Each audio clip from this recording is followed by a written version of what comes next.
All my family are in trades. My dad is a carpenter. He owns his own business. My two brothers are both carpenters. And my uncle is a plumber. It runs in the family. I like to use my hands. I like to get right in there and to show what you can do. So I think it's really cool. Just feeling a sense of accomplishment, being able to look at something and be like, yeah, like I did that, I made that, and feeling proud of it. A program where you get to do a little bit of everything and figure out what you want to do is just unreal.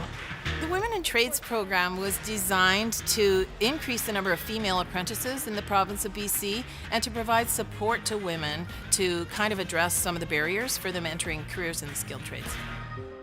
We talk to them about young and new worker relationships. We talk about health and safety issues and bullying and harassment aspect. And of course, we always let them know about our own experiences and try and prepare them a little bit for what they might see when they get out there. They're going out to do high-risk work, and we need to inform them about the hazards and how to control or eliminate those hazards.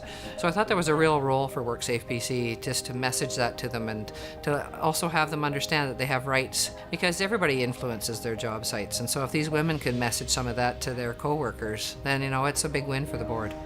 I definitely have a lot more of an understanding of how it works and what they're about when they go onto a site, what they're looking for. The sooner we can introduce ourselves and paint a picture of what we represent and who we are, it makes it easier for them when they get out there. And then that way they can become the messengers for us. As young workers, they highlight that we get injured a lot more than somebody who's been on the job for 30, 40 years.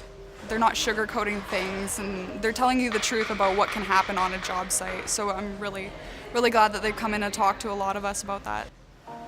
It is extremely important that they hear it from multiple sources. They hear it from me, they hear it from their instructor, and when they hear it from the board, I think it just reinforces some of the lessons they're getting in class. It's nice to see the women who are taking such good care and showing you, you have the right to refuse unsafe work, which happens more often than people think. Maybe everybody else in the work crew is feeling unsafe about it too, so you can kind of be the one to step forward and be like, this is an unsafe act, how can we fix this, and everybody's happy about it. I have a new appreciation for WorkSafe BC. It definitely has made me realize, they're just there doing their jobs, and they genuinely care about people, right? They want people to be safe, and as I've heard them say many times, make it home in the evening. It is so important to our program to have WorkSafe BC partnership, and Lindy and Mary J particularly. And our women look up to them and admire them so much for having been in the trenches. They were women in trades before it was very friendly for women in trades. So they've learned a lot of skills while they've been out there on the job site, coping skills, strategies, and they're willing to share that information with the young girls coming up, and that's really valuable to us. I have had the pleasure of seeing 3 or 4 of the women out on the job sites now, and they always are so happy to see me. They're so keen to tell me, see, I'm tied off, or I got my safety glasses, or whatever it might be at the various job sites. Or they might also say, hey, they don't do things so safely here, Lindy. How do I affect that a little bit? And so we'll have a side conversation about it.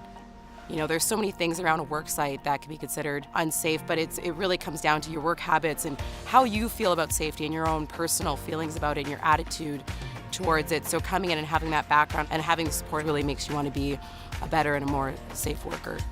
I think she's got an excellent attitude towards safety. That is the most important thing, especially with young workers, new workers. Safety's got to be number one, always. And the goal is everyone goes home at the end of the day safe and unhurt. And if you've got the training and the mindset coming in, it just makes my job way easier. It's a really great opportunity for us to be able to blend WorkSafe into the education portion here at the college, and it's a benefit for everybody.